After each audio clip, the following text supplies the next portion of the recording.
خطوتين، حاجتين او سرين لو عرفتيهم هتعملي احلى كبده اسكندراني. هتعمليها باحترافيه وتحدي زي المحلات واحلى كمان. من هنا ورايح مش هتشتري كبده اسكندراني تاني ابدا من بره. بعد الفيديو ده هتبقي استاذه وهتنافسي اشهر المحلات. يلا بينا ندخل على الوصفه بتاعتنا، بس ما تنسينيش في اللايك اللايك اللايك اللايك، وكمان شير للفيديو، وما تنسوش تفعلوا الجرس على الكل علشان يوصلكم كل الجديد من قناتي. يلا بينا نشوف عملنا الكبده الاسكندراني الجميله ديت ازاي. انا عندي هنا كيلو من الكبده. كيلو الكبده طبعا انا مقطعاه تقطيع رفيع. انا عملت ايه في كيلو الكبده ده يا جماعه؟ كيلو الكبده دوت جبته من قبلها بيوم، حطيته في الفريزر بحيث ان هو تاني يوم ساعه ما انا بعمل الكبده كان نص تفريز، يعني متجمد بس السكينه بتمشي فيه. طبعا علشان اعرف اقطع التقطيع اللي حضرتك شايفاها ديت لازم الكبده بتاعتي تكون نص تفريز. لو الكبده مش متفرزه ابدا مش هتعرفي تطلعي التقطيعه الرفيعه دي. ايا كان التقطيعه، الكبده الاسكندراني لازم السماكه بتاعتها تكون رفيعه، يعني مش مهم العرض، ممكن تكون عريضه لكن السماكه تكون رفيعه، يعني السمك بتاعها يكون رفيع جدا، وده طبعا علشان ما تطولش معانا في السوى. والكبده يا جماعه ما بتتغسلش، الكبده ما بتتغسلش، الكبده ما بتتغسلش. بعد ما بتقطعي الكبده بتحطيها في مصفى كده، بتصفي الدم اللي فيها، بتسيبيها شويه، وبعد كده بتبتدي تشتغلي فيها وتشوفي هتعملي التتبيله بتاعتك ازاي. طبعا الكبده لو غسلناها بتزفر زياده وبتفقد قيمتها الغذائيه يا جماعه. تاني حاجه، لما تجيبي الكبده من عند الجزار حاولي تجيبيها من الجزء اللي من الطرف مش الجزء الجواني، عشان الجواني بيبقى فيه عروق كتير وهتتعبك في التنظيف والتقطيع. نيجي بقى لاول سر في الفيديو بتاعنا وهو التتبيله. تتبيله الكبده الاسكندراني يا جماعه بسيطه جدا زي ما انت شايفه.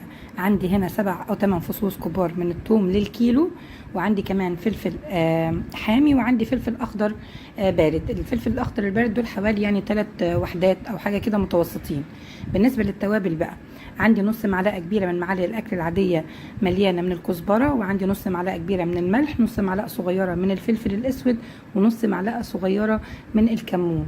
ودي التتبيله الاصليه للكبده الاسكندراني. تتبيله بسيطه جدا على فكره يا جماعه. ممكن الحاجه تكون حلاوتها في بساطتها، يعني مش لازم نكون اوفر قوي ونحط توابل كتير علشان ناخد الطعم يعني، لكن التتبيله دي بسيطه جدا هي اللي هتديك الطعم المظبوط اللي طبعا بتاكليه بره وبتدوري عليه في المحلات. عندي كمان يعني شويه شطه كده او فلفل احمر حامي مجروش، دي حسب الرغبه. عندي معلقتين كبار من الزيت ومعلقتين كبار من الخل. ودي التتبيله بتاعتنا، وهي دي اول سر في الكبده بتاعتنا، يعني الكبده الاسكندراني يعني تتبيله.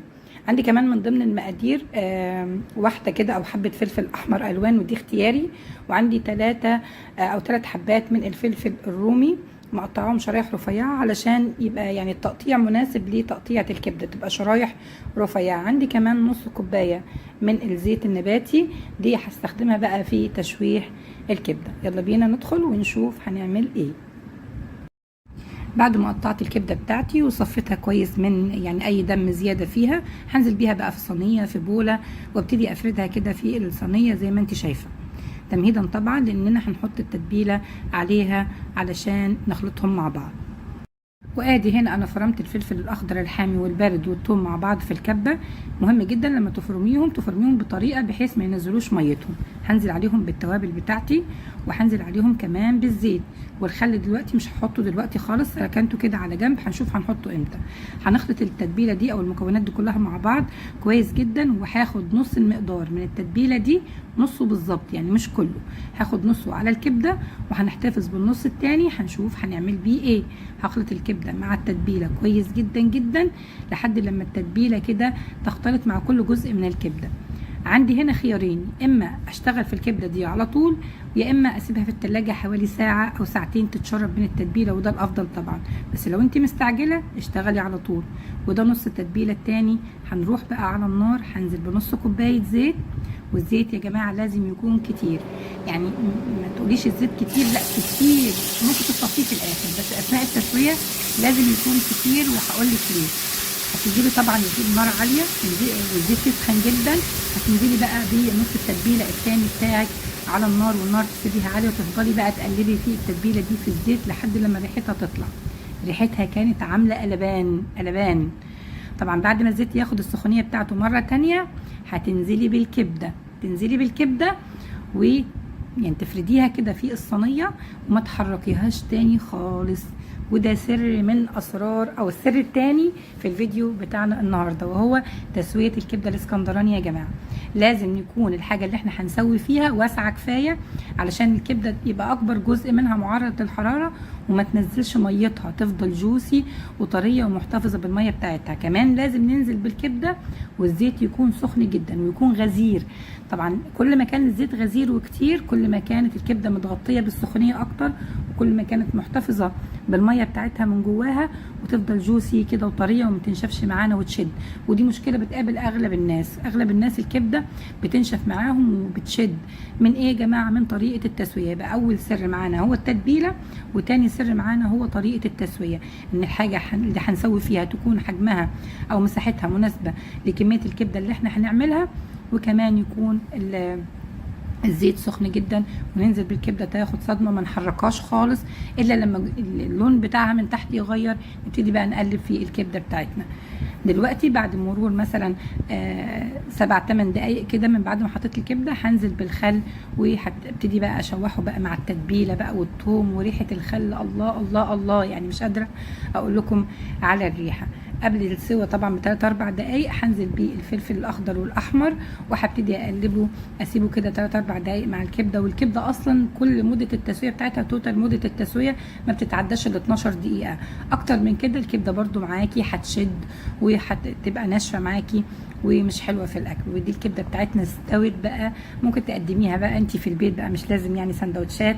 هتعمليها بقى جنب مكرونه سباجيتي ومع شويه مخلل كده وحبشتكنات، وتاكلي احلى كبده اسكندراني. والله اوعدك ان الكبده دي لو جربتيها هتدمنيها، ومش يعني مش هتستغني عن طريقتي التانية ابدا. كل شويه هترجعي للفيديو ده وتعملي الكبده الاسكندراني بالطريقه دي.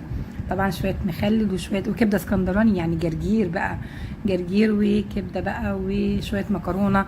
او ممكن بقى تقدميها في سندوتشات لو انت بقى عايزه تعيشي بقى جو المطعم وجو المحلات بره، بقى تعملي احلى عيش في البيت زي ما انا عملت كده، وتقدمي الكبده الاسكندراني لاولادك في سندوتشات.